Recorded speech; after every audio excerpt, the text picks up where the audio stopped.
नमस्कार, आप सभी का स्वागत है हमारे यूट्यूब चैनल पे। दोस्तों, आज ये जीएस का लेक्चर नंबर 6 है। 5 लेक्चर हम करा चुके हैं। अगर आपने नहीं देखा है तो प्लीज़ आप प्लेलिस्ट को विजिट कर लें।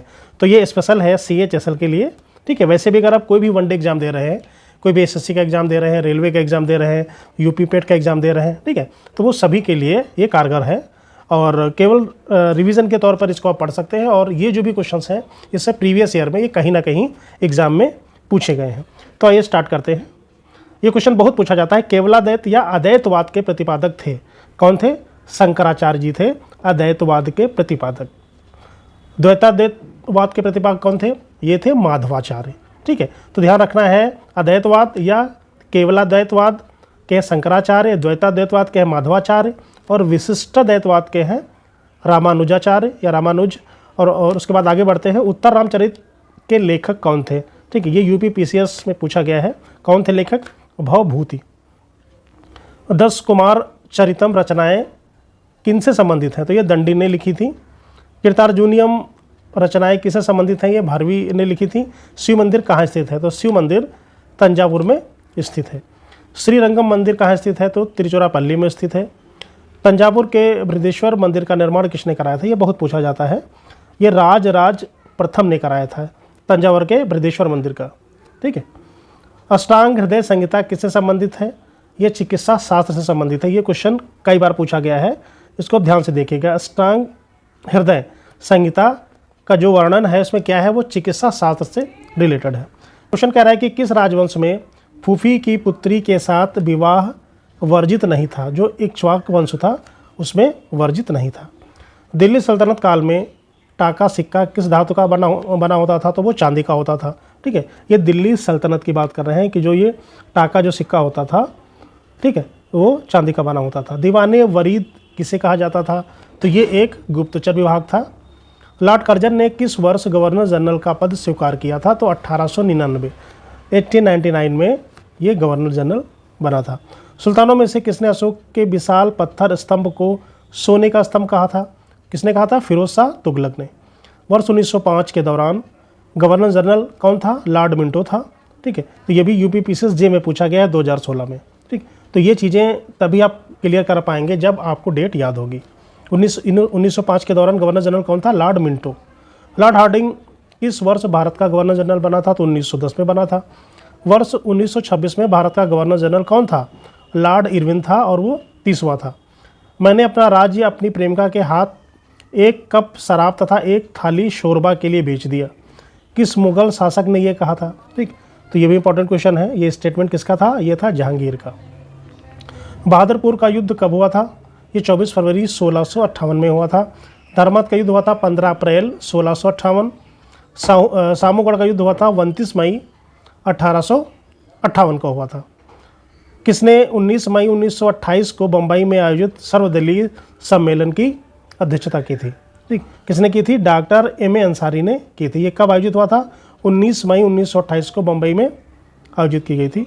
विधि के समक्ष समता का प्रावधान है अनुच्छेद 14 में। अब ये देखिए, क्वेश्चन कई बार पूछा गया है। संघ का नाम और अधीनस्थ क्षेत्र का वर्णन किया गया है। तो जो संघ और अधीनस्थ क्षेत्र का जो वर्णन है वो अनुच्छेद 1 में किया गया है। अनुच्छेद 29 के अंतर्गत किनके हितों के संरक्षण की बात की गई है? ठीक है, ये इंपॉर्टेंट है। ये की गई है अल्पसंख्यक वर्गों के हितों के संरक्षण की बात की गई है। अनुच्छेद 29 ये कहता है कि अल्पसंख्यक वर्गों के हितों का संरक्षण। केंद्र व राज्यों के मध्य करों के निर्धारण संबंधी प्रावधान जिसका वर्णन संविधान में किया गया है, उस संस्था का क्या नाम है? तो उसको हम बोलते हैं वित्त आयोग और इसका जो वर्णन है अनुच्छेद 280 में है। अनुसूचित जाति और अनुसूचित जनजाति के संरक्षण हेतु संवैधानिक संस्था का प्रावधान किया गया है, ठीक है। तो किसका है? SC और ST आयोग, अनुच्छेद 338। संवैधानिक संस्था कैग का उल्लेख है, तो कैग का वर्णन आता है अनुच्छेद 148 में, ठीक है। भारत राज्य के प्रमुख लक्षण क्या है? तो जो भारत का जो हमारा राज्य है, लोक कल्याणकारी गणतंत्र प्रजातांत्रिक राज्य व्यवस्था है हमारे राज्य में। भारत में न्यायिक सक्रियता संबंधित है जनहित याचिका से। बंदी प्रत्यक्षीकरण का लेख जारी करने का अधिकार किसको है? ठीक है, ये भी क्वेश्चन बहुत पूछा जाता है। तो सर्वोच्च न्यायालय और उच्च न्यायालय दोनों इसको जारी कर सकते हैं। कौन सदन का सदस्य हुए बिना उस सदन की अध्यक्षता करता है? तो भारत का उपराष्ट्रपति। जब एक ही व्यक्ति 2 या 2 से अधिक राज्यों का राज्यपाल नियुक्त किया जाता है तो उस राज्यपाल को देय उपलब्धियां और भत्ते क्या होंगे, ठीक, ये भी क्वेश्चन पूछा जाता है और कन्फ्यूज़न क्रिएट करता है। तो इसका आंसर क्या है, इसे उन राज्यों के बीच ऐसे अनुपात में आवंटित किया जाएगा जैसा राष्ट्रपति आदेश द्वारा, ठीक है, निर्धारित करे या उधारित करे। तो यहाँ पे क्वेश्चन ये था कि कोई व्यक्ति, जब एक व्यक्ति 2 या 2 से अधिक राज्यों का राज्यपाल होता है, अगर उसको चार्ज मिला है 2 या 2 से अधिक राज्यों का, ठीक है, तो उसका जो सैलरी, उसको जो भत्ते मिलेंगे वो राष्ट्रपति महोदय उसको निर्धारित करेंगे। पिछड़े वर्ग का नागरिक कौन सा एक संविधान में परिभाषित नहीं है, तो ये आर्थिक दृष्टि से जो पिछड़े हैं, ठीक है, इसका वर्णन नहीं है और ये ऑप्शन बेस्ड क्वेश्चन था। तो द्वारा किसका निर्वाचन किया जाता है, तो भारत के उपराष्ट्रपति का। संविधान संशोधन में से किसके द्वारा भारत में महिलाओं के लिए ग्राम पंचायतों में 1/3 यानी 1/3 स्थान आरक्षित किया गया है, ठीक है। तो ये जो संविधान था कौन था, 73वां संविधान संशोधन था। कौन मालदीव के साथ भारत की समुद्री सीमा बनाता है, तो जो 8 डिग्री चैनल है वो भारत और मालदीव के बीच में है। माना दर्रा उत्तराखंड में है। कौन भारत का खनिज भंडार के नाम से जाना जाता है, ठीक है, तो ये भी क्वेश्चन बार बार पूछा जाता है। तो छोटा नागपुर का पठार। हिमाचल प्रदेश का कौन सा जिला भरमौर जनजाति का निवास स्थान है, ठीक, ये भी क्वेश्चन पूछा गया है। भरमौर जनजाति कहाँ पाई जाती है, वो चंबा में पाई जाती है, हिमाचल प्रदेश। कौन अपने मार्ग में परिवर्तन करने के लिए कुख्यात है, यानी कोसी नदी। ज्वार का सर्वाधिक उत्पादन होता है महाराष्ट्र में। भारत में लौह एवं इस्पात उत्पादक केंद्रों में से कौन कोयला क्षेत्र से बहुत दूर अवस्थित है, तो ये भद्रावती है। भद्रावती कहाँ पड़ता है, कर्नाटका में पड़ता है, ठीक।